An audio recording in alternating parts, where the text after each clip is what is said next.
He didn't invent the light bulb, but he made the world believe he did.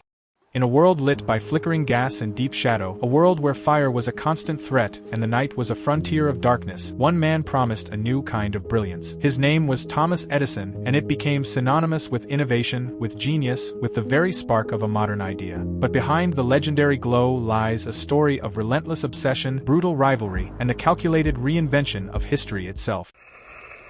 I am the Edison phonograph, created by the great wizard of the New World to delight. This isn't the story you learned in school. This is the untold story of Thomas Edison's light bulb. Long before Edison's name lit up history books, this wasn't a journey that started in a single lab. It was a global marathon of minds. As far back as 1802, the English chemist Humphrey Davy stunned the world by creating the first electric arc lamp. It was blindingly bright, impractical, and tethered to a massive battery, but it proved a simple, earth-shattering fact: electricity could conquer darkness. The torch was passed. Inventors across Europe and America chased the dream. Men like Warren de la Rue and Frederick de Moliens created early prototypes using platinum filament.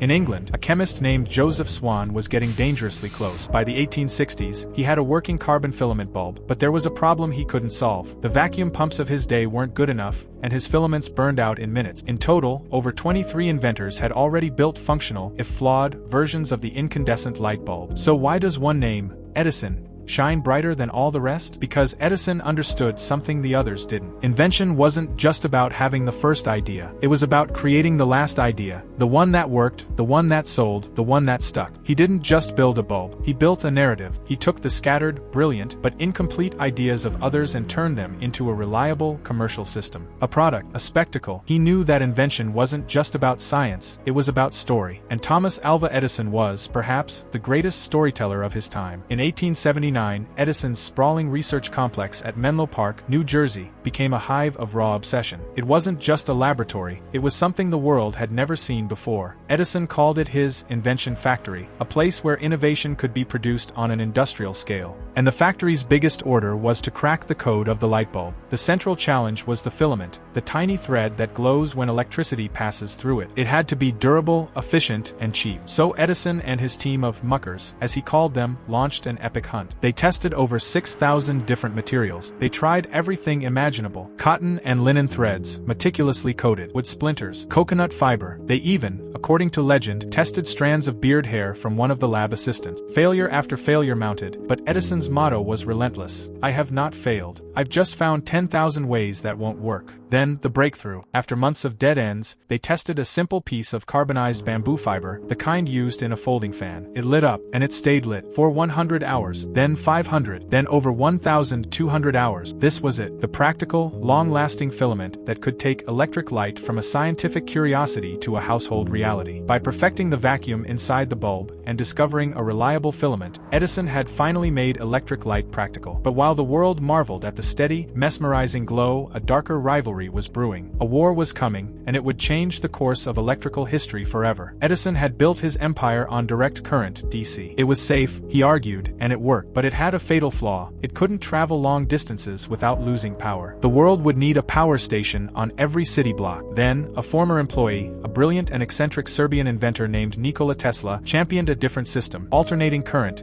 AC. AC could be easily stepped up to high voltages, sent across hundreds of miles with minimal power loss, and then stepped down for safe use in homes. It was undeniably superior, and for Edison, it was a declaration of war. Their feud wasn't just technical, it was personal, and it became brutal. Edison, the master of public perception, launched a vicious smear campaign to paint Tesla's AC as a deadly menace. He staged public demonstrations where stray dogs and cats were lured onto metal plates and electrocuted with AC current. He paid schoolboys a quarter for every stray dog they could bring him. His campaign of fear escalated, culminating in the horrific public execution of Topsy, a circus elephant deemed dangerous, who was killed with over 6,000 volts of alternating current in front of 1,500 spectators. This wasn't science, it was sabotage, a calculated act of corporate violence designed to terrify the public and protect his DC empire. In the end, Tesla, backed by the industrialist George Westinghouse, won the war. AC became the standard for power generation across the globe. It's the system that powers the device you're watching this on right now. But Edison's vicious tactics left a permanent stain on his legacy, revealing a man willing to do anything to win. And while he fought Tesla in public, he was hiding another secret weapon: his greatest invention of all, the media. Edison was a genius, but his true talent wasn't just in the lab. it was in the headline. He understood the power of spectacle better than any inventor before him. On New Year's Eve, 1879, he staged a grand demonstration at Menlo Park. He chartered a special train to bring reporters from New York City.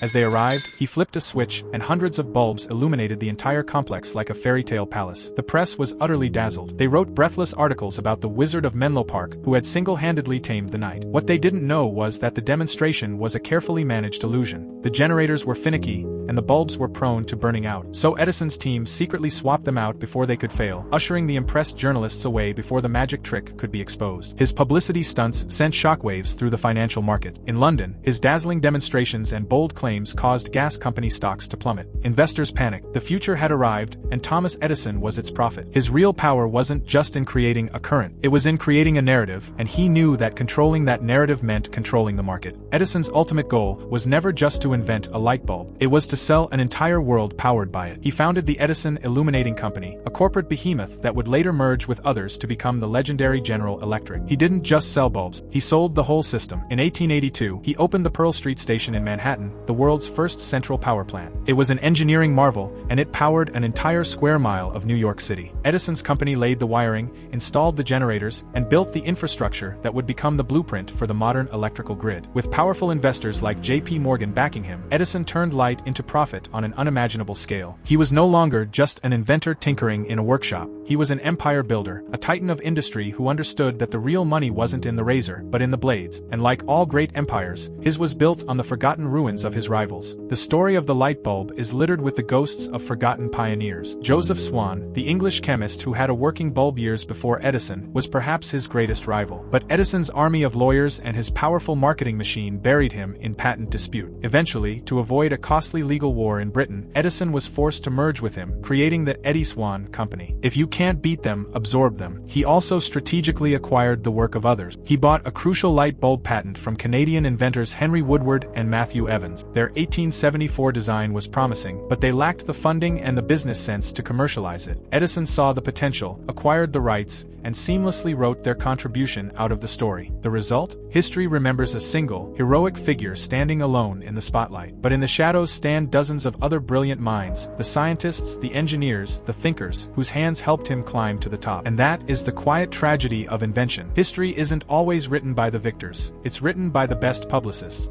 For over a century, Edison's incandescent bulb reigned supreme. But its time was coming to an end. The design was fundamentally inefficient, wasting over 90% of its energy as heat. It was a heater that happened to produce a little light. In 2023, the US government effectively banned the sale of most incandescent bulbs, pushing the world toward a new, far more efficient technology, LEDs. These light-emitting diodes are cooler, cheaper, and last tens of thousands of hours longer. Edison's iconic bulb, once a symbol of revolution, is now officially obsolete. A relic of a bygone era. But even as the bulb itself fades from our homes, Edison's legacy burns brighter than ever, because the story always outlives the invention. Thomas Edison didn't invent the light bulb. He invented the story of the light bulb. He took the scattered, incomplete ideas of others and forged them into a reliable, scalable system. He turned a scientific curiosity into a global industry. He turned light into a legend, with himself as its central hero. And maybe that's the most powerful invention of all. Not the object itself, but the method, a blueprint for modern innovation that combines relentless research, brutal business strategy, and masterful storytelling. In the end, what we remember isn't the carbonized bamboo filament. It's the fire of the story he told. And that fire is still burning today.